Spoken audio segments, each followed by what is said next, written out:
What's your assessment of how Donald Trump is perceived on the world stage right now? Do you think he's as feared as he once was, or should he be getting credit for really trying to be an anti-war president?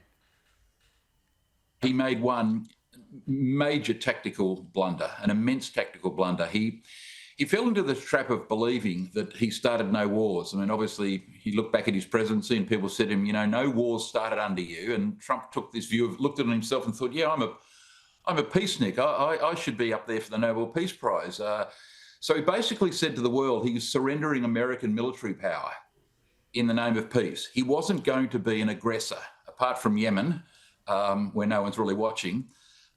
He doesn't want to commit American troops, and we saw that recent speech the other day by the Vice President, saying that soldiers come first.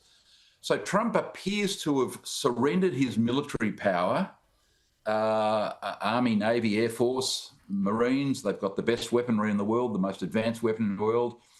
If he says to the world, which he has, American military might is not going to be used to resolve the Ukraine, to resolve Gaza, to resolve Iran, then basically he's no longer feared as he was. Because what people fear, American military might. Yes, they don't like sanctions, and that has short-term effects and medium-term effects, but mainly on the population. I mean, no government appears to have been overthrown recently because the governments had sanctions put on it, namely Iran and Russia.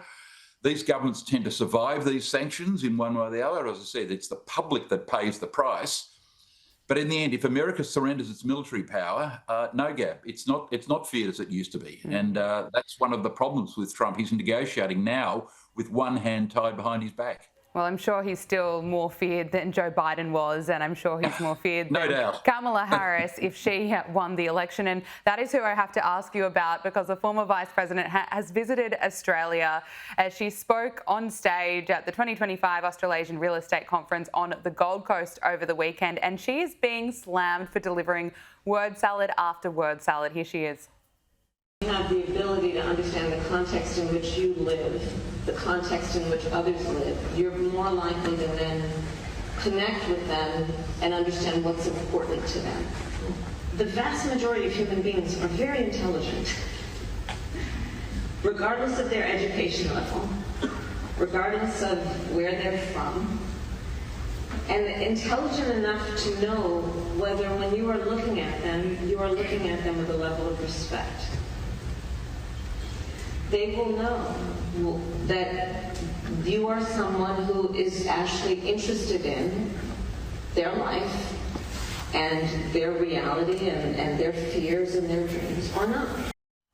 We spoke about this when it was announced that Kamala Harris would be paid hundreds of thousands of dollars to speak for an hour at this real estate conference. But now she's done it. She's spoken to the audience there. Listening to some of those clips, what's your reaction? Was it as bad as you thought it would be?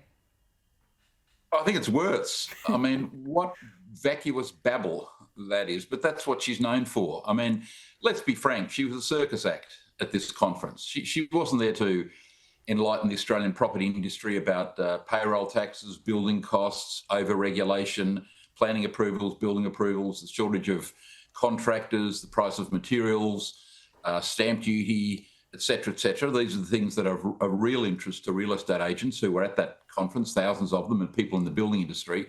She comes along and gives this, as you say, word salad, this vacuous babble. I mean, she was just a circus act. Let's be frank. No one learned anything from her speech. She was there for pure entertainment purposes, but good on her. I gather she got $500,000 for that speech. If she can get $500,000 for saying that, I would have done it for $400 myself. Okay. And I know something about the property industry, so no, what a waste of space. What a waste of space. Michael Kroger, we have to leave it there. Thank you so much for joining us on Power Hour. Thanks, Gab.